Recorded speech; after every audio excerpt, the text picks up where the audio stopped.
I set the camera on the bookshelf, angling it toward our burgundy couch. The red light blinked once, then held steady. Marcus would be home in 20 minutes. 7 years of marriage. 7 years of watching him burn, with an energy I'd lost somewhere in my 40s. He never complained, never made me feel lacking. But I saw it in his eyes during quiet moments. That restless hunger for something more vibrant than my measured affection could provide. The doorbell rang. She stood on our porch in a yellow sundress, dark hair catching the evening light, 23 and eager, just as promised. "You're sure about this?" Celia asked, stepping inside. I nodded. "He needs this. We both do." Marcus's key turned in the lock. I positioned myself by the window, hands steady, despite the racing in my chest. "Viv?" He dropped his briefcase, confused by the stranger in our living room. "Sit down." I gestured to the couch. "No questions, just trust me." His eyes found mine, then Celia's, then the subtle red light across the room. Understanding flickered across his face. "This is my gift to you," I said quietly. "To us." Celia moved closer to the couch, her smile warm but nervous. Marcus remained frozen, caught between desire and disbelief. "I don't understand," he whispered. "You will." I stepped behind the camera, my finger finding the record button. "Let yourself feel what you've been holding back." The room held its breath. Through the lens, I watched my husband's carefully controlled world begin to crack open. Marcus sat rigid on the edge of the couch, his hands gripping his knees. Celia settled beside him, close enough that her perfume, something light and citrusy, filled the space between them. "Relax," she said, her voice softer than I'd expected. "Your wife wants this." Celia laughed at something he murmured, the sound musical and unguarded. She shifted closer, her hand finding his shoulder. The tension in his body began to dissolve. I'd never seen him like this, unguarded, responsive to someone else's touch. When she bit her lower lip, he leaned forward. When she whispered something in his ear, his eyes closed. The recording captured everything. The way his breathing changed, how her fingers traced patterns on his shirt, the moment he stopped thinking and started feeling. They moved together with a natural rhythm I hadn't expected. I remained still, watching this dance unfold. No jealousy surfaced, only fascination. This was Marcus unleashed, the part of him I'd sensed but never fully witnessed. When Celia straddled his lap, laughing as he pulled her closer, I felt something shift inside my chest. Not loss, but recognition. This was what I'd given him, not just her, but permission to be completely himself. The camera kept rolling as they crossed every careful boundary we'd built over 7 years. I watched my husband come alive in ways that had nothing to do with me, and found myself more connected to him than ever before. Celia left an hour later, her sundress wrinkled, hair mussed but smiling. I walked her to the door while Marcus remained on the couch, shirt unbuttoned, staring at his hands. "Thank you," she said quietly, squeezing my arm. I watched her drive away, then returned to find Marcus in the same position. The room smelled different now, warmer, heavier, with the weight of what had happened. "Viv," he started. "Not yet." I moved past him to the camera, ejecting the memory card with careful precision. "We don't need to talk about it tonight." He nodded, relief flooding his face. We weren't ready for words yet. What had occurred needed time to settle, to find its proper place in the architecture of our marriage. I made tea while he showered. The domestic routine felt surreal after witnessing his transformation, but necessary. Normal gestures to anchor us while everything else shifted. When he emerged, hair damp and wearing his old Princeton t-shirt, he looked like my Marcus again. But something had changed in his eyes, a depth that hadn't been there before. We sat at opposite ends of the couch, the space between us charged with unspoken questions. I tucked the memory card into my jewelry box, hearing it click against my wedding ring. "Are we okay?" he asked, finally. I studied his face, the slight flush still coloring his cheeks, the way his fingers drummed against his thigh. He was more present than he'd been in months. "We're different," I said, "but yes, we're okay." He reached across the cushions, taking my hand. His touch felt electric, loaded with new possibilities. A week passed in careful normalcy. We cooked dinner, watched Netflix, made love with a tenderness that felt both familiar and strange. Neither of us mentioned the memory card in my jewelry box.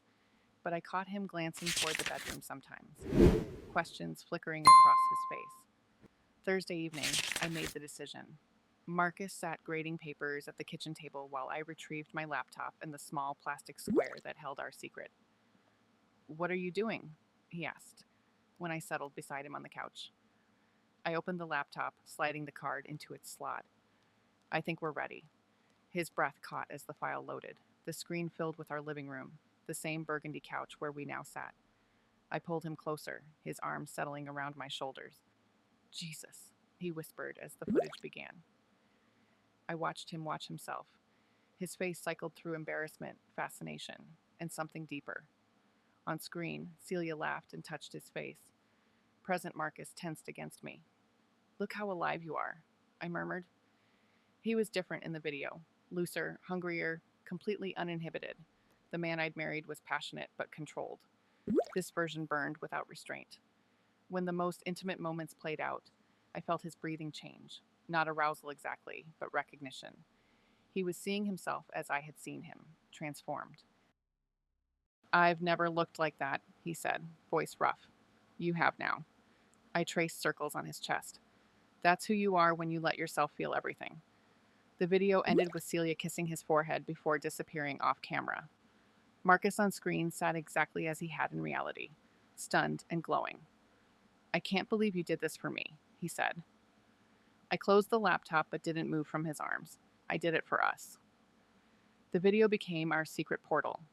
Not every night, but when we needed to remember who we could be together. I'd set up the laptop while he opened wine, both of us moving through the ritual with practiced ease. Sometimes we watched in silence, his fingers tangled in my hair.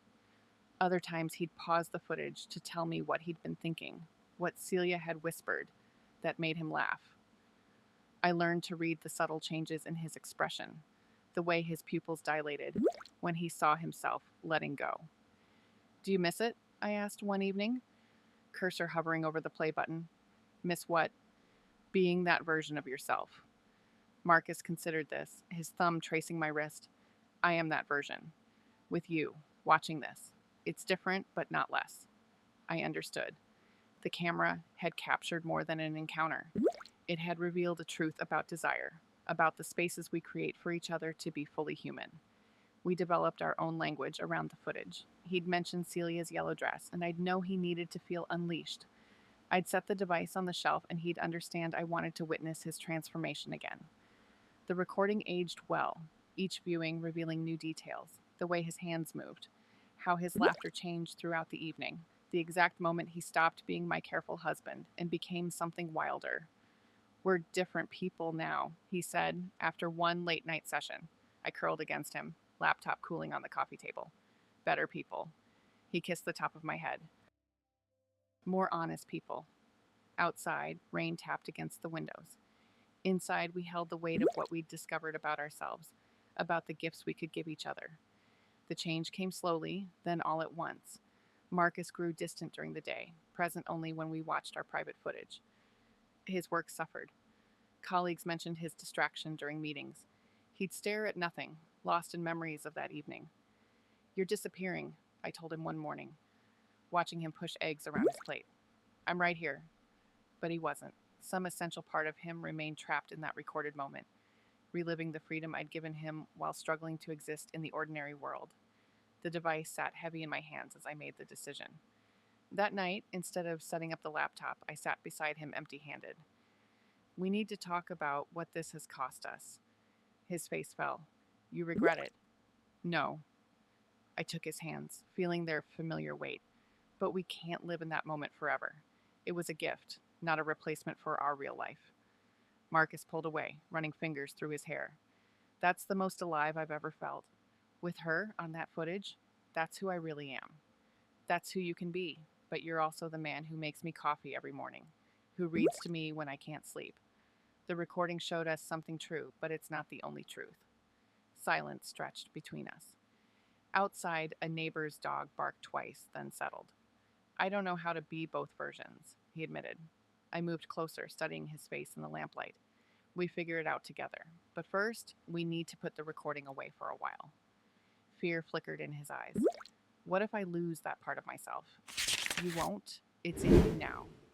But we need to learn how to carry it without drowning in it. He nodded slowly, understanding the price of the gift I'd given him and the price of learning to live with it. 3 months later, I found the video file in the trash folder of his laptop, deleted but not yet purged from the system. Marcus sat across from me at breakfast, buttering toast with steady hands. "When did you delete it?" I asked. He looked up, no surprise in his expression. "Last week. I knew you'd find it eventually." "Why?" Marcus set down his knife, meeting my eyes fully for the first time in weeks. "Because I realized something. That night, watching myself with her, I wasn't seeing who I really was. I was seeing who I thought I should be." I waited, sensing more. The man in that recording was performing, even for you, even for himself. He reached across the table, fingers finding mine. "This version, right here, eating breakfast with my wife, this is who I actually am. Someone who can feel deeply without needing to prove it." The revelation settled between us, like sunlight through windows. I'd given him permission to be wild, and he'd discovered he preferred being whole. "Do you want me to restore the file?" I asked. "No." His thumb traced my wedding ring. "I have something better now." "What's that?" "The memory of you, behind that lens, loving me enough to let me explore. That's worth more than any recording." I smiled, understanding finally what I'd actually accomplished. The gift hadn't been Celia or the footage, or even the permission to be uninhibited. It had been showing Marcus that I could witness all of him, the careful and the wild, and choose to stay. "So what now?" I asked. He grinned, the expression carrying traces of that evening's freedom, but grounded in something deeper. "Now we see what other gifts we can give each other." I leaned across the table to kiss him, tasting possibility in toast crumbs and the future we were still discovering together. The weeks that followed brought a new rhythm to our relationship. Marcus began sharing more of his spontaneous ideas: midnight drives to watch meteor showers, impromptu picnics in hidden corners of the city, dance lessons in our living room, to music that made no logical sense together. Each adventure felt like unwrapping another layer of who he was. Beneath the composed exterior, he showed the world. I found myself reciprocating with my own brand of vulnerability. I told him about the stories I wrote in secret, the ones too raw and honest for anyone else to read. I showed him my collection of vintage postcards from places I'd never been, but somehow felt homesick for. I let him see me cry during movies that weren't even particularly sad, just because sometimes beauty overwhelmed me. "You know what I realized?" Marcus said one evening as we walked through the botanical gardens, his fingers intertwined with mine. "I spent so long trying to be the person I thought everyone needed me to be, that I forgot there might be someone who actually wanted the person I already was." I squeezed his hand, present company included. He stopped walking and turned to face me fully. The setting sun caught the gold flecks in his eyes, and I saw something settle there, a kind of peace I hadn't noticed was missing before. "I love you," he said, the words simple and clear. Not the version of me that has everything figured out. Not the one who always knows the right thing to say. Just this, all of it. "All of it," I echoed, standing on my toes to kiss him among the jasmine and evening light. As we continued our walk, I realized we'd both learned the same lesson in different ways. Sometimes the greatest gift you can give someone isn't perfection, but permission to be beautifully, messily human.